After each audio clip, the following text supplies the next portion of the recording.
네, 오늘 말씀의 제목은 우상에게 바친 제물을 먹어도 되는가 이런 거예요. 우리 그런 얘기 많이 하죠. 제사 지낸 이후에 제사 음식을 먹어도 되나요? 이렇게 물어볼 때가 많아요. 근데 사람들마다 의견이 달라요. 어떤 사람은 야 그래도 그 다니엘도 우상 음식을 먹지 않겠다고 결단하고 작정했는데 우리도 그래야 되지 않겠냐. 근데 어떤 사람은 야 하나님이 다 이루셨는데 뭘 가리냐 이런 사람들이 있어요. 거기에 대한 답을 오늘 내려드리겠습니다. 여러분, 한 가정에 갓난아기가 태어나면은 그 가정에서 가장 약한 자가 누구죠? 그 갓난아기잖아요. 근데 그 약하고 연약한 존재가 그 가정의 주인공이 됩니다. 그래서 어, 뭐 힘센 어른들 다 있지만 이 작고 약하고 약한 갓난아기가 한마디 엄마, 아빠 이렇게 말하는 거 한마디에 가족이요 너무너무 기뻐하고요. 아기가 걸음마를 떼기 시작하면 막 박수를 치고요. 사람들에게 사진 찍어서 자랑하고 영상으로 저장하고 그 약한 자가 가정의 주인공이 되는 경험을 우리는 늘 해요. 근데 그것처럼 교회도 마찬가지입니다. 교회 안에서 가장 약한 자가 누구겠어요? 아마 새 가족일 겁니다. 믿음이 아직 약하고 또 좀 새 가족은 아니지만 인생에 너무너무 어려움을 통해 어려움의 시기를 겪고 있는 사람들, 그런 사람들이 교회의 주인공이 된다 이 말이에요. 교회가 해야 되는 역할이 그거예요. 그런 사람들은 영적인 갓난 아기와 같거든요. 그래서 아기가 걸음마를 떼고 옹알이를 하고 엄마 아빠를 부를 때 기뻐하듯이 교회도 새 가족들이나 믿음이 약한 자들이 하나님을 향한 믿음이 더 세워졌을 때 진짜 하나님으로 기뻐하고 감사함을 얻는 것이 눈에 보일 때 우리는 마치 내 자녀가 걸음마를 떼듯이 기뻐해야 된다 이거예요. 그것이 중요해요. 왜냐하면은 마태복음 25장 40절에도 그런 얘기를 했어요. 마태복음 25장 40절에 예수님께서 말씀하셨습니다. 지극히 작은 자 하나에게 한 것이 곧 내게 한 것이니라 라고 이야기를 하셨어요. 그래서 우리는 어딜 가든지 약하고 소외되고 좀 이렇게 실족해서 넘어진 자들, 그 자들에게 베푸는 것이 예수님께 하는 것과 같은 거예요. 그래서 그런 사람들이 있으면 여러분이 예수님을 대하듯이 그런 사랑을 줘야 된다 이거죠. 그게 중심이에요. 그래서 오늘 계속해서 말씀드리지만 교회에서는 하나님 이거 해도 됩니까? 안 해도 됩니까? 이거는 맞나요? 저거는 맞나요? 또 그걸 가지고 사람들하고 싸우잖아요. 근데 대부분 본질과 상관없는 일로 싸워요. 근데 오늘 제가 서론에서 드린 말씀의 핵심이 뭐냐? 뭐든지 믿음과 신앙을 자라게 할 수 있는 방법이 하나님이 원하는 방법이라는 거죠. 그게 본질이에요. 그걸 보고 우리는 사랑이라고 합니다. 사랑. 내 갓난아기가 잘 걸을 수 있도록 잘 먹고 잘 살 수 있도록 도와주는 것처럼 믿음이 약한 자들과 새가족인 자들을 우리가 살리는 거, 사랑으로 품어주는 거, 거기에 대한 모든 결정이 이루어져야 된다는 거죠. 오늘 이제 말씀에 들어갈 건데 고린도 교회는요 사랑이 빠진 교회였어요. 지식은 너무너무 많았어요.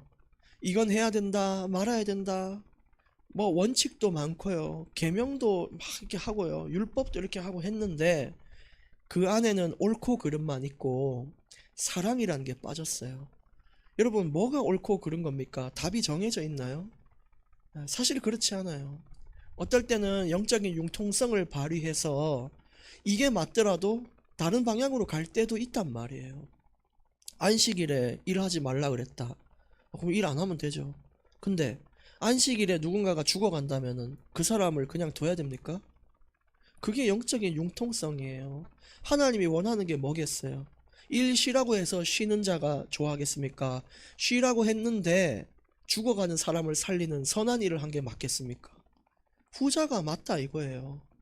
그것처럼 사랑이 없는 자들은 자꾸 본질을 놓치는 이야기, 본질을 놓치는 질문만 합니다. 그래서 신앙의 본질이 뭐라고요? 사랑이라고요. 사랑. 사람을 잘 세우기 위한 그런 사랑이 있어야 돼요. 근데 필요 없는 것으로 논쟁을 자꾸 한다는 거죠. 그래서 예수님이 가르쳐 주시지도 않았는데 필요 없는 것으로 논쟁하는 걸 보고 아디아포라라 그래요. 아디아포라. 뭐냐면 필요 없는 거, 본질과 상관없는 논쟁을 말해요. 예를 들어 예배의 형식 가지고 싸워요. 뭐 주기도문을 해야 됩니까? 말아야 됩니까? 사도신경은 해야 됩니까? 말아야 됩니까? 광고를 설교 전에 넣는 게 맞습니까? 뒤에 넣는 게 맞습니까? 음식은 먹어야 됩니까? 안 먹어야 됩니까? 교회 오는데 청바지는 입으면 됩니까? 안 됩니까? 여러분 진짜 과거에 그런 얘기 많았어요. 거룩하게 예배드리러 오는데 어떻게 청바지를 입고 올 수가 있냐. 실제 그랬다니까요. 근데 우리 지금 떠올려 보세요. 청바지 입고 오는 것과 구원이 무슨 상관이 있나요? 그렇잖아요. 보편적으로 입고 올 수 있고 또 나름대로 그게 격식이라면 격식일 수 있고 그 기준은 다른 건데 사람들이 이런 식으로 본질과 상관없는 싸움만 자꾸 한다는 거죠. 8장 1절입니다. 우상의 제물에 대하여는 우리가 다 지식이 있는 줄을 아나 지식은 교만하게 하며 사랑은 덕을 세우나니 그랬어요. 우상 숭배자들이 제사를 지낸 후에 음식이 남잖아요. 그 음식을 바치고 음식이 남으면 뭐 먹는 것도 있지만 일부분은 시장에 판매를 합니다. 그 우상에게 드린 제물을 시장에 판매를 한단 말이에요. 그러면은 예수님을 믿는 사람들 중에 유대인 계종자들이 있는데 유대인이었다가 예수님을 믿기로 작정한 자들이 있는데 그들이 철저히 배격한 게 뭐냐면 절대로 우상의 제물을 먹지 않겠다고 한 자들이에요. 그런 사람들이 공동체 안에 있는 거예요. 절대 제사 음식 안 먹겠다는 사람들이 있는데 그런 사람들이 고기를 먹고 싶어서 시장에 갔는데 시장에 제사 음식이 나와 있으니까 어떤 게 그냥 고기고 어떤 게 우상에게 바친 고기인지 알 수가 있나요? 없단 말이죠. 그러다 보니까 고기를 안 먹게 되고 자꾸 그것 때문에 힘들어하고 너무너무 황당한 일들이 자꾸 일어나요. 근데 여기에 대해서도 사람들이 찬반이 있었는데 이 사람들은 난 절대로 안 먹겠다라고 한 사람들이 있었고요. 유대인 계종자들은. 근데 영지주의자들은 야 육신의 행함은 필요 없어라고 하는 사람들이 있어요. 그 영지주의예요. 영만 살면 돼. 기도만 잘하면 돼. 밖에서 범죄하고 살인해도 돼. 내가 하나님 앞에 믿음만 있으면 구원받아 라고 얘기하는 영지주의자들이 있어요. 그 사람들은 뭐라고 할까요? 야 상관없어. 제사 음식 다 먹어도 돼. 하나님은 다 누리라고 했어. 그러니까 자꾸 싸움이 나는 거예요. 근데 그게 오늘날 교회 안에 들어와서 어떤 논쟁이 되냐면 술을 끊어야 됩니까? 먹어도 됩니까? 하나님 자녀가 담배를 피우면 됩니까? 안 됩니까? 개고기를 먹어야 됩니까? 안 먹어야 됩니까? 이런 것들로 번져왔다는 거죠. 오늘 거기에 대한 답을 한번 내보시길 바랍니다. 2절 만일 누구든지 무엇을 아는 줄로 생각하면 아직도 마땅히 알 것을 알지 못하는 것이다. 그 사람들이 교회 안에서 자기들이 많이 안다고 자랑을 하니까 논쟁은 자꾸 일어나요. 여러분 무식한 사람들끼리 싸우면요 간단하게 끝납니다. 별로 중요하지 않은 걸로 또 싸워요. 짬뽕이 맛있냐 짜장이 맛있냐 뭐가 맛있나요? 그걸로 싸워요. 근데 결국 알고 보면 별거 아니잖아요. 근데 똑똑한 사람들이 싸우면요 피튑니다. 왜냐? 자신들이 가지고 있는 모든 지식이 소진될 때까지 싸워요. 자기가 가지고 있는 모든 논리가 다 될 때까지 싸운단 말이에요. 근데 고린도 교회가 그런 식으로 싸움을 했어요. 자기들이 하나님을 잘 안다 생각하고 성경을 잘 안다 생각하니까 하나님이 원하지 않는 방향으로 자꾸 가게 됐던 거죠. 예를 들어 여러분 안다는 것이 뭔지 아세요? 혹시 저에 대해서 잘 아십니까 여러분? 저를 본 지가 1년 정도 되셨죠? 근데 저에 대해서 잘 안다고 생각하세요? 그렇지 않잖아요. 저도 여러분들에 대해 잘 모릅니다. 제가 한번 어떤 분이 저에게 커피 드시라고 커피를 갖다 줬어요.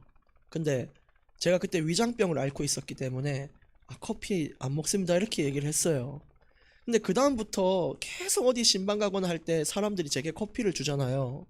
그럼 옆에 있는 사람이 저를 잘 안다고 생각하니까 우리 전도사님은 커피를 싫어한다는 거예요. 저 커피 좋아합니다.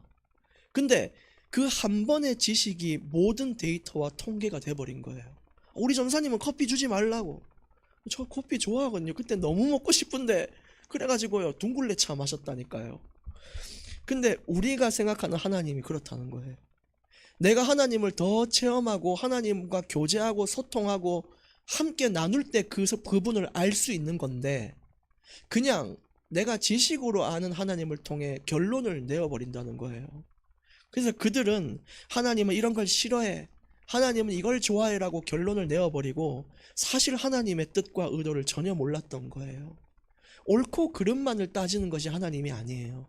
하나님은 지식보다 더 큰 것이 뭐냐? 사랑이라는 것을 몰랐던 거죠. 그래서 3절 말씀도 연장선에 있는 말씀인데, 누구든지 하나님을 사랑하면 그 사람은 하나님도 알아주신다.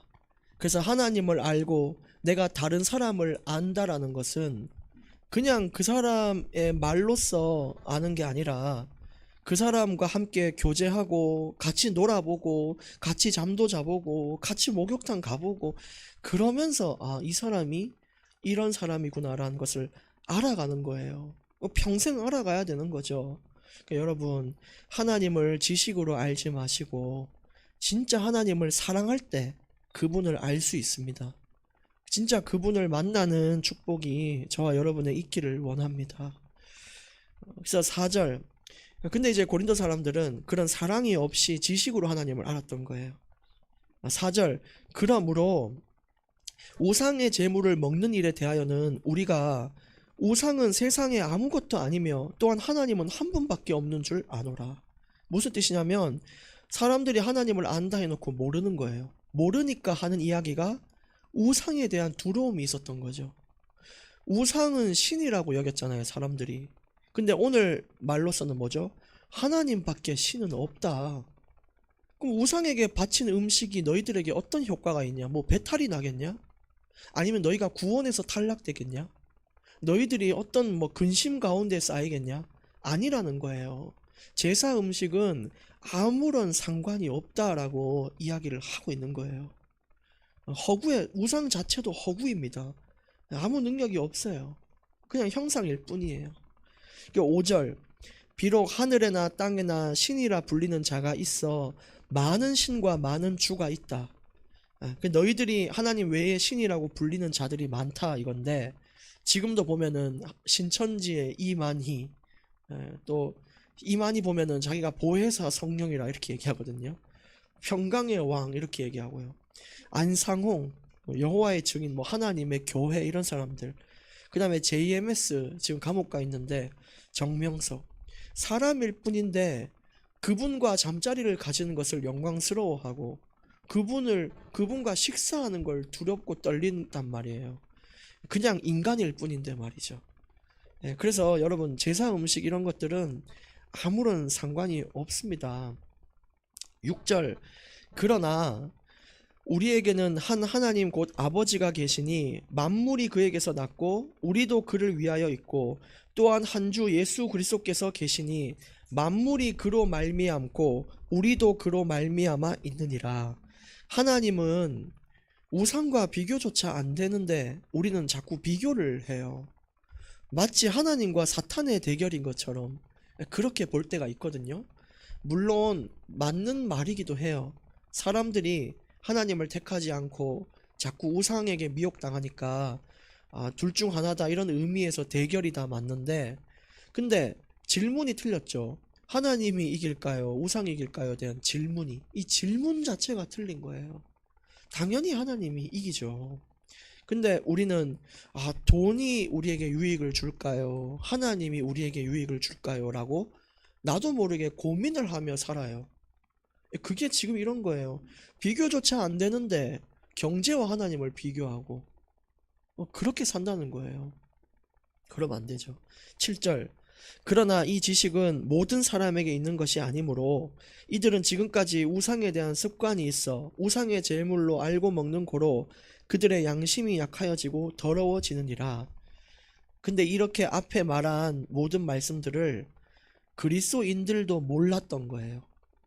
사람들도 이런 거에 대한 답이 없어요. 항상 논쟁이에요. 어떻게 제사 음식을 먹을 수가 있냐. 진짜 전혀 모르고요. 또 하나님이 지면 어떡하냐. 우상한테 지면 어떡하냐 이런 염려도 하고요. 늘 그런 식으로 인생을 살았던 거죠. 제가 구미 처음 왔을 때 성경 스터디를 할 때의 일인데 제게 처음 한 성경 질문이 뭔지 아세요? 생간 먹어도 되나요? 였어요. 여러분 생간 먹어도 됩니까? 안 됩니까? 천엽, 생간, 육회 먹으면 돼요? 안 돼요? 저는 목요일마다 사 먹어요. 목요일마다 집 앞에 되게 싸게 팔아요. 왜 그런 질문을 했냐? 레위기서에서 핏째 먹지 말라 그랬거든요. 여러분 그게 의미를 아셔야 돼요. 그건 생명의 소중함을 나타내는 거였어요. 그거 역시도 사랑이었어요. 근데 우리는 맞냐 안 맞냐로 결정하니까 다른 거 다 필요 없어. 먹어야 됩니까 안 됩니까?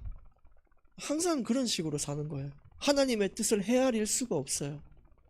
우리가 어떤 상황이 왔을 때 이게 하나님의 뜻일 것 같다라는 마음에 오는 이런 인도가 있어야 되는데 하나님의 뜻과 의도의 베이스가 깔려있지 않으니까 전혀 모르고 그냥 옳고 그름만 따지고 가려고 하는 거죠. 영적인 융통성이 없는 거예요. 그런 거죠. 여러분 기도를 10분도 하기 힘든 사람한테 하루 2시간 하라고 협박하고 전화 7통 하면 어디 됩니까? 하나님은 성경에 기도 많이 하라 그랬어요. 그 옳고 그름이에요. 근데 그 사람 그렇게 하면요 교회 안 옵니다. 영적인 융통성이에요. 사랑이에요. 그 사람이 믿음이 성장하려면 그렇게 무거운 짐을 가지고 기도해서 되겠어요? 안 되잖아요. 사랑의 기반이 없이 답을 주면 사람을 무너뜨린다는 거죠. 그리고 오늘 7절 말씀 계속해서 말씀드립니다. 근데 이 우상에 대한 습관이 있다 이 말이 우상 숭배자들이 그 음식을 항상 제사 드리고 나서 먹고 이렇게 했단 말이에요. 근데 이 먹는 것들을 개종한 사람들은 극도로 꺼리잖아요. 근데 그 사람들이 다시는 나는 우상 숭배하지 않겠다라는 의미로 예수님을 믿고 나서 이제 그 먹는 것조차 안 하기로 결단을 했어요. 근데 누가 와가지고 양심을 약하게 만들면 어떻게 되겠어요? 야, 니 왜 안 먹냐 이렇게 좋은 거를. 진짜 그게 자유라고 느끼세요? 아니잖아요. 그 사람들이 결단한 그들의 고백과 그들의 신앙과 믿음이 있어요. 근데 우리가 그게 안 되면 그 사람을 옛날로 돌려버리게 돼요. 양심을 약하게 만들고 더럽혀버리는 일이 되는 거예요. 그러니까 여러분 내가 맞다고 해서 남들한테 권유해서는 안 됩니다. 그 사람을 실족시키면 안 돼요. 그 사람의 갓난아기에게 갓난아기가 먹어서 안 되는 것을 말하면 안 된다 이거죠. 그게 사랑이에요. 사랑. 자유보다 더 앞선 것은 사랑이어야 돼요. 하나님이 된다고 해도 그 지식보다 앞선 게 사랑이어야 돼요. 하나님이 다 해도 된다고 해서 그 사람 다 하면 죽잖아요. 그럼 그 사람한테 안 된다라고 말할 수 있는 게 사랑이라는 거죠. 어떤 제가 양육하던 청년이 항상 전화가 와서 하는 소리가 전사님 제가 다른 사람하고 눈이 바뀌도록 기도했다는 거예요. 제 눈이 그 사람하고 바뀌면 어떡하냐고 1시간 동안 제게 얘기를 해요. 눈 안 바뀐다 그랬더니 아니 예수님의 이름으로 기도했어요. 예수님의 이름으로 기도하면 반드시 응답된다면서요. 어떡하죠? 그거 왜 기도했냐? 아니 제가 하고 싶지 않았는데 기도가 나왔어요. 이렇게 된 거예요. 그래서 다음날 또 전화 와가지고 제 눈이 약간씩 변하는 것 같다는 거예요. 참 골치 아픈 일이잖아요. 그래서 제가 그 친구를 자세히 관찰해 보니까 항상 가요를 들어요. 가요. 메탈 음악도 들고 락도 들고 힙합도 듣고 하는데 노래가 문제 아니잖아요. 여러분 하나님 앞에 자유가 있기 때문에 가요를 들어도 됩니까 안 됩니까? 됩니다. 악영향을 자꾸 끼치니까 안 듣는 것 뿐이에요. 그거 들을 시간에 찬양이 너무너무 좋기 때문에 찬양을 듣는 거예요. 그런데 그 친구에게 니 절대로 가요 듣지 말라라고 제가 얘기를 했어요. 다른 사람이라면 제가 그렇게 얘기 안 했겠죠. 자유함이 있으니 선택하십시오라고 했을 거예요. 근데 아무리 모든 것이 된다고 해도 모든 것이 유익하진 않잖아요. 그래서 너는 앞으로 절대 가요를 듣지 말라라고 자제를 시켰어요. 그리고 찬양과 말씀에 집중하도록 만들었단 말이에요. 그 이후로 변화가 일어났거든요. 그것처럼 옳고 그름을 말한다면은 우리가 다른 이야기를 할 수 있는데, 그 사람에게 가장 필요한 거, 만약에 늘 술에 잡혀서 무너져가지고 집안 대대로 알코올 중독자인 사람이 교회 왔다. 근데 그 사람이 여러분에게 와서 제가 교회 믿는데, 예수님 믿는데 술 먹어도 되나요? 그러면 뭐라 하실 거예요? 된다 하실 겁니까? 된다고 칩시다. 술 먹지 말란 소리는 없어요. 근데 그 사람은 죽어요. 그러니까 그 사람을 살릴 수 있는 하나님의 말씀을 드리라 이거죠. 그래서 8절에 음식은 우리를 하나님 앞에 내세우지 못하나니, 우리가 먹지 않는다고 해서 더 못 사는 것도 아니고 먹는다고 해서 더 잘 사는 것도 아니다. 그러니까 먹고 안 먹고가 중요한 게 아니다. 9절, 그런즉 너희의 자유가 믿음이 약한 자들에게 걸려 넘어지게 하는 것이 되지 않도록 조심하라. 신앙의 그 갓난아기들이 살 수 있도록 해주라는 거예요. 우상의 재물을 늘 먹었던 사람이 교회 오면 안 먹는 것이 그 사람에게 유익하다면은 여러분들도 그 사람들 앞에서 안 먹어야 돼요. 아무리 자유롭게 음식을 먹을 수 있다 해도 그 사람들이 보는 앞에서는 드시지 마시길 바랍니다. 그게 자유를 잘 활용하는 예예요. 10절, 지식 있는 네가 우상의 집에 앉아 먹는 것을 누구든지 보면 그 믿음이 약한 자들의 양심이 담력을 얻어 우상의 재물을 먹게 되지 않겠냐. 먹으면 안 되겠다고 결단한 사람이 있는데 그 앞에서 자유롭게 먹고 마시고 즐기면 예수 믿으면 저렇게 사는 거구나 하며 양심의 담력을 얻어서 그 사람도 그렇게 산다 이거죠. 그렇잖아요. 여러분, 술 안 먹고 먹고의 기준 성경에 없습니다. 그래서 기준을 줄 때에 되도록 취하지 말라, 또 그걸 통해 방탕하거나 폭력을 행사하지 말라, 진짜 정신을 이렇게 잘 가다듬을 수 있어야 한다, 이렇게 얘기를 했거든요. 근데 세 가족들이 사실 여러분 혼자서 맥주 마시고 가족끼리 맥주 마시고 하는 거 저는 그거 그렇게 저주받으리다 그렇게 생각 안 합니다. 술을 좀 이용할 수도 있고 그런 거예요. 근데 다른 사람들이 보는 데서 그렇게 그것 때문에 즐거워하는 모습을 보이고 기뻐하고 안 먹는다는 사람한테 야, 니는 진짜 예수 제대로 믿는 것도 아니다면서 그렇게 하면 되겠냐는 거죠. 안 됩니다. 그렇게 하면. 그걸 경고하는 거예요. 11절, 그러면 네 지식으로 그 믿음이 약한 자가 멸망하나니 그는 그리스도께서 위하여 죽으신 형제라. 그 사람이 얼마나 가치 있는지 아냐 이거예요. 피로 값주고 사신 형제가 바로 네 옆에 있는 그 사람인데 어찌하여 그 사람의 믿음을 실족시키냐 이거예요.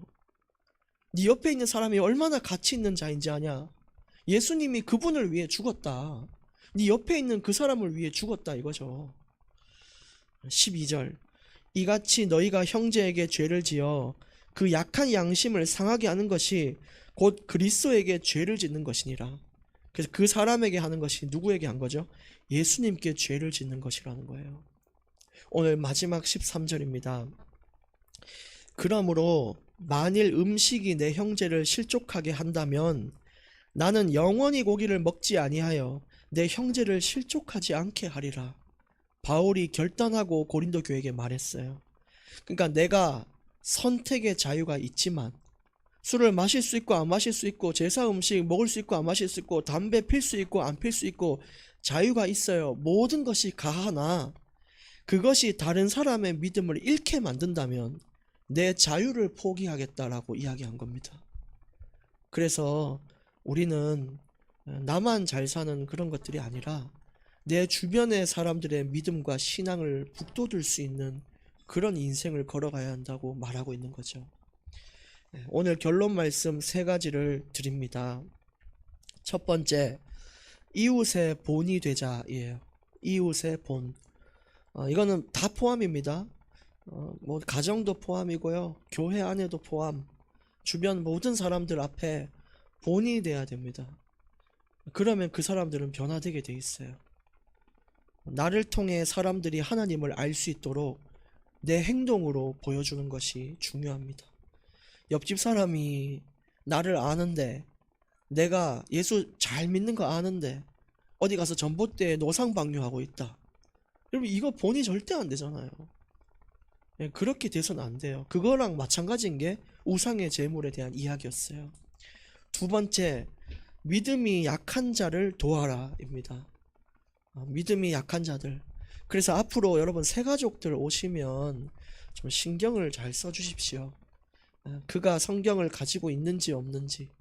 혹시 여러분 성경이 그분이 없다 그러면 우리 방송팀은 바로 여기 틀어가지고 할 수 있으시면 PPT로 그걸 보고 읽을 수라도 있게 돕고, 우리가 좀 수고로운 건 맞아요. 그러나 오늘 하나님의 말씀이라면 그게 맞잖아요. 이게 맞냐 아니냐의 문제가 아니에요. 그 영혼을 사랑하는 사람들은 행하게 돼 있어요. 그겁니다. 그리고 마지막 세 번째, 지식보다 사랑이 더 위대하다입니다. 우리가 알고 있는 옳고 그름의 경계보다 더 중요한 게 뭐죠? 사랑이에요, 사랑. 그 사람을 세울 수 있고 살릴 수 있는 말을 해야 되는 거죠. 진짜 그게 중요해요. 그래서 오늘 말씀을 집 가서 묵상을 해 보시고 정말 우리 인생에 큰 답을 얻는 그런 평안한 밤이 또 한 주가 되시기를 예수님의 이름으로 축복합니다. 하나님 감사합니다. 우리 인생에서 하나님께서 주시는 놀라운 사랑을 잘 배워서 그 사랑으로 세상을 분별하고 다른 사람을 살리고 가정을 돌보며 교회를 돌보는 자들이 되게 하여 주옵소서. 교회 안에 본질과 다른 불필요한 논쟁이 일어나지 않도록 주께서 도와주시고 모든 믿음이 자라나는 하원교회 성도 되게 하시며 앞으로 많은 새가족들을 보내주셔서 그들의 믿음이 장성한 자의 분량에 이를 수 있도록 교회가 역할을 다하게 해 주옵소서. 예수님의 이름으로 기도합니다. 아멘.